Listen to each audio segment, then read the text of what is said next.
Press the bell icon on the YouTube app and never miss. सभी को जय हिंद दोस्तों, आप सभी का हार्दिक स्वागत है जय हिंद रिएक्शंस पर। आशा करता हूं कि आप सभी लोग बहुत अच्छे होंगे। तो आज हम आपके लिए एक लेटेस्ट और एक इंटरेस्टिंग वीडियो लेकर आए हैं जिसमें आप देखेंगे पाकिस्तान के मशहूर पत्रकार फखर यूसुफजई को और उनके स्पेशल गेस्ट होंगी भारत की बेटी और सुप्रीम कोर्ट की सीनियर वकील नाजिया लाइक खान जी, जो कि अपने दमदार और बेबाक अंदाज के लिए जानी जाती हैं। और ये वीडियो का सेकंड पार्ट है। फर्स्ट पार्ट हम ऑलरेडी चैनल पर डाल चुके हैं, अगर आपने वो नहीं देखा तो आप जाके उसे भी प्लीज देखें, आपको बहुत कुछ जानने को मिलेगा। तो चलिए साथ मिलकर ये वीडियो देखते हैं। जय हिंद, जय भारत।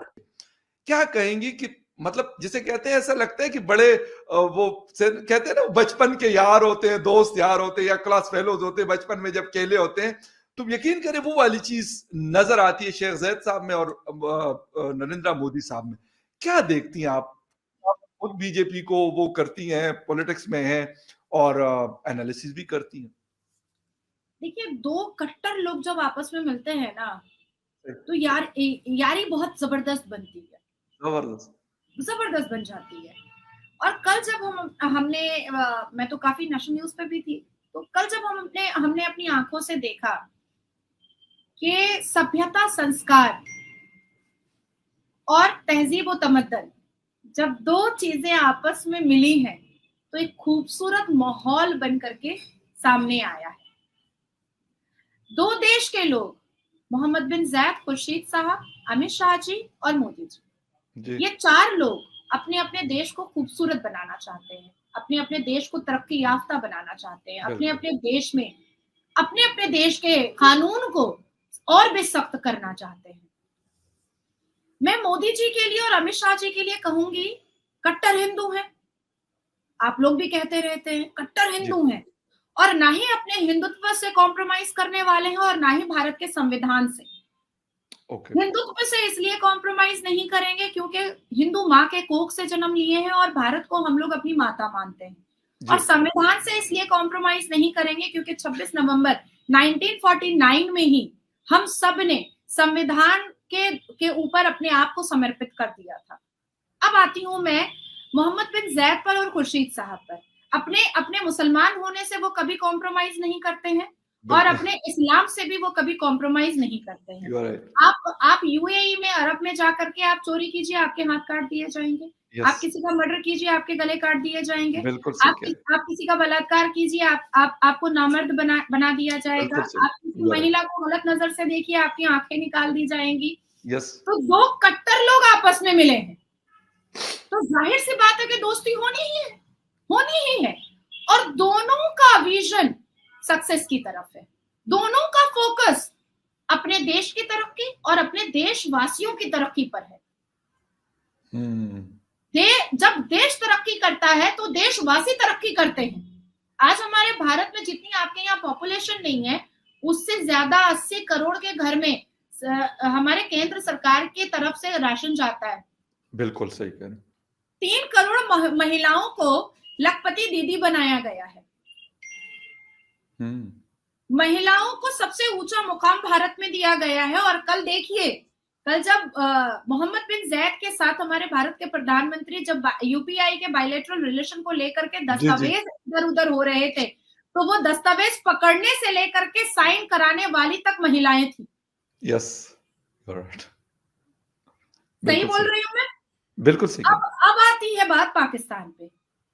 पाकिस्तान पैगामे रसूल को फॉलो नहीं कर रहा है, पैगामे मुगल को फॉलो कर रहा है। सही। यूएई, अरब, अब ईरान, तुर्किस्तान, ये क्यों, अफगानिस्तान, ये अभी 4 साल पहले अफगानिस्तान का क्या हाल था, लोग मीम बनाते थे अफगानिस्तान पर। You are right sir.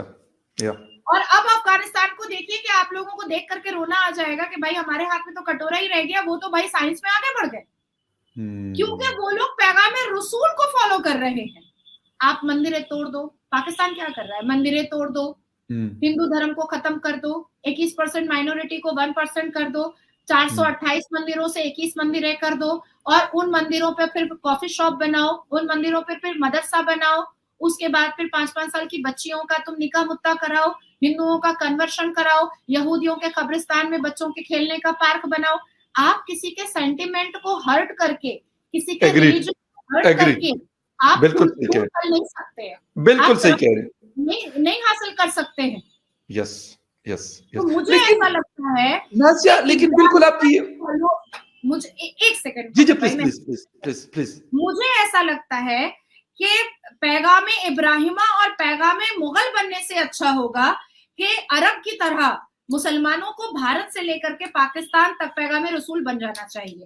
एक चीज मैं राइट। और ऐड करना चाहूंगी जी फखर जी भाई, जी जी। हम अपने प्रॉफिट मोहम्मद सल्लल्लाहु अलैहि वसल्लम को आमीन और सादिक पुकारते हैं। आमीन जी का मतलब अमन पसंद और सादिक का मतलब अमानत में खयानत नहीं करने वाला। एग्री।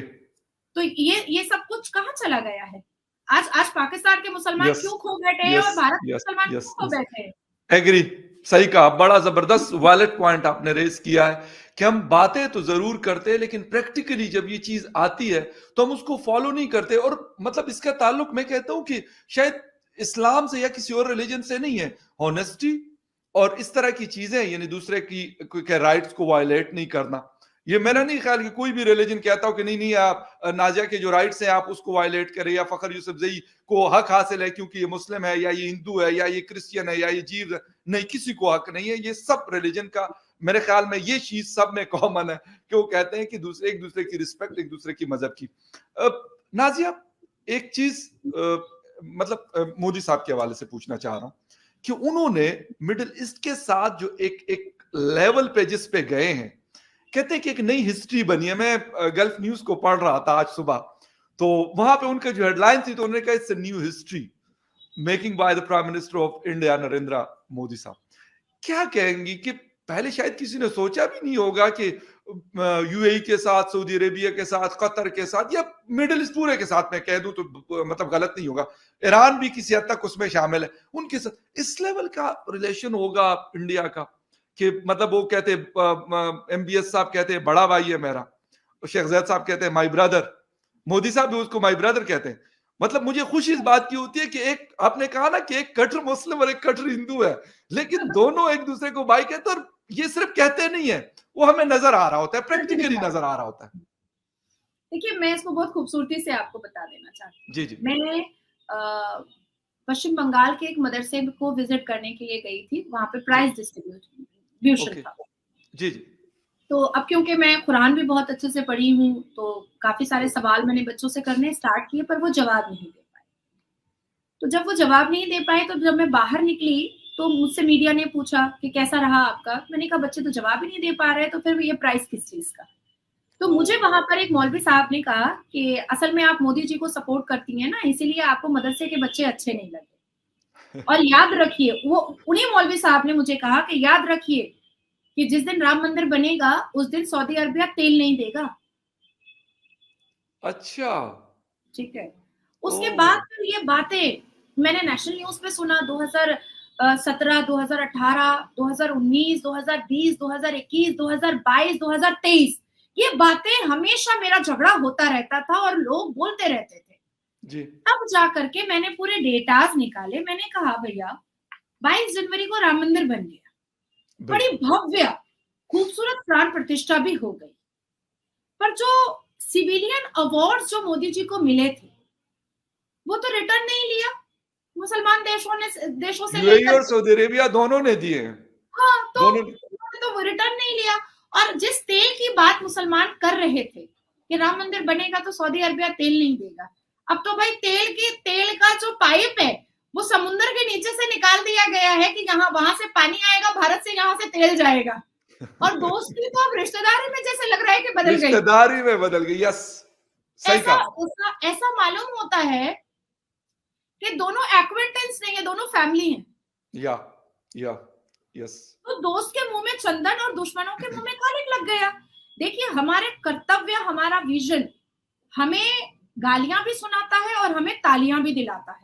yes, और मोदी जी ने जिस हिसाब से भारत के पुत्र होने के नाते अपने कर्तव्यों का पालन किया है, वो वाकई में एक मिसाल बना दिया है। क्योंकि 10 साल पहले जब हम पीछे उठ करके जाते हैं तो हमारी जीडीपी 4% भी बोली जाती थी। बहुत सारे इंटेलेक्चुअल न्यूज पे बैठ के बोलते थे कि भारत की जीडीपी अगर 4% भी पहुंच जाए ना तो हम सोचेंगे कि कुछ हुआ।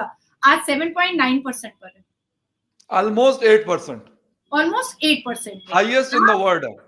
जिस हिसाब से भारत के प्रधानमंत्री ने अक्टूबर में छाती पीट करके कहा था कि हम मेरा थर्ड टर्म होगा, हम इकोनॉमी में थर्ड पोजीशन पर जाएंगे। यस, जो प्रोजेक्ट्स है फखर भाई, जो प्रोजेक्ट्स है, जो बायलैटरल रिलेशंस है, और जिस हिसाब से हमारा जो उठता हुआ उठान है, मैं आपको चैलेंज करती हूँ, मैं आपको दावा देती हूँ और बड़ी जिम्मेदारी से ये बात कह रही हूँ कि 2025 के एंड में आप मुझे कॉल करके कहिएगा कि नाजिया बात तो 3 पर जाने की थी, 2 पर कैसे चले आए आप लोग। नंबर टू ये आप मुझे फोन करके कहिएगा, मैं इतनी जिम्मेदारी से मैं बात कह रही हूँ। नहीं, आपकी बात गलत नहीं है, मैं बिल्कुल डिसएग्री नहीं कर रहा आपकी बात से। मैंने आपको स्टार्टिंग में बताया। जी प्लीज आप बात। तो जब दो मेहनती लोग और अपने मुल्क की तरक्की के लिए जब दो लोग जुड़ते हैं ना आपस में, तो बड़ी बनती है दोनों की। सऊदी अरबिया में सारी चीजों से उठ करके अपने देश की तरक्की, अपने इकोनॉमी को बूस्ट करने में लगा हुआ है। भारत के प्रधानमंत्री ने जब यूपीआई बायलैटरल रिलेशनशिप को पहुंचते ही जब किया, मैं 13 तारीख की बात बता रही हूँ, तो उन्होंने थोड़ी सी बात कही आईमैक कॉरिडोर की, और उन्होंने बड़ी खूबसूरती से कहा कि आईमैक कॉरिडोर के द्वारा ये दो देश इकोनॉमी में बहुत बूस्ट करेगा और आने वाले हमारे देशवासी इसका पूरा का पूरा लाभ उठाएंगे। इस 2 लाइन में का मकसद सिर्फ इतना था कि जब देश तरक्की करता है तो देशवासी तरक्की करता है। बिल्कुल सही है, आप बिल्कुल सही कह रहे हैं, बिल्कुल सही है नाजिया, और इसमें कोई डाउट नहीं है कि ये बात जो आप कह रही हैं प्राइम मिनिस्टर साहब के हवाले से, यानी मोदी साहब के हवाले से, ये अब पाकिस्तान में पहले, अगर मैं पता नहीं किसी शो में मैं बता रहा कि पहले अगर 10% ये बात होती थी, तो अब शायद 50-60% ये बात होती है कि आप मोदी साहब से एग्री करें या डिसएग्री करें, ये आपका अपना मैटर है, किसी को कोई फर्क नहीं पड़ता। लेकिन उन्होंने अपने मुल्क को, अपने लोगों को ऊपर वो लेके आए हैं, उनकी जिंदगियां बेहतर की हैं, उनको दुनिया में इज्जत दिलवाई है, उनकी रिस्पेक्ट हो रही है, उनको एक अलग से प्रोटोकॉल और एक अलग से देखा जाता है, इसमें कोई डाउट नहीं है। Nazia, once again thank you very much, आपके टाइम को बहुत शुक्रिया कि आपने शो ज्वाइन किया। And viewers, thank you very much for watching debate with Fakhar बिस्लादी। इसी और डिबेट में फिर मिलेंगे, तब तक के लिए टेक केयर एंड बाय। बहुत शुक्रिया नाजिया, थैंक यू। दोस्तों, आशा करता हूं कि वीडियो को आपने अंत तक देखा होगा और हमेशा की तरह नाजिया लाई खान जी का दमदार और बेबाक रिएक्शन आपको काफी पसंद आया होगा और इनके विचारों ने आपको काफी ज्यादा प्रभावित किया होगा, जहां पे नाजिया जी ने न सिर्फ बात की हमारे प्यारे देश भारत के बारे में, बल्कि बात की भारतीय इकोनॉमी और खासकर भारतीय प्रधानमंत्री श्री नरेंद्र मोदी जी के बारे में, जिनको उन्होंने कट्टर हिंदू बताया, और खासकर जो मोदी जी के रिश्ते हैं मुस्लिम और इस्लामिक देशों के लीडर्स के साथ, वो आपने देखा कि वो कितने दोस्ताना है। तो आशा करता हूँ वीडियो आपको काफी पसंद आई होगी। अगर आपको वीडियो अच्छी लगी है तो इसे लाइक और शेयर जरूर कर दें और अपने विचार हमें कमेंट सेक्शन में लिखकर जरूर बताएं। और एक बार फिर चैनल पे नए हैं तो चैनल को सब्सक्राइब कर दें, ताकि हम अपनी लेटेस्ट, इंटरेस्टिंग और मजेदार वीडियोस लाते रहे। तो चलिए फिर मिलेंगे ऐसी किसी दमदार और मजेदार वीडियो में, तब तक अपना ध्यान रखिए। जय हिंद, जय भारत।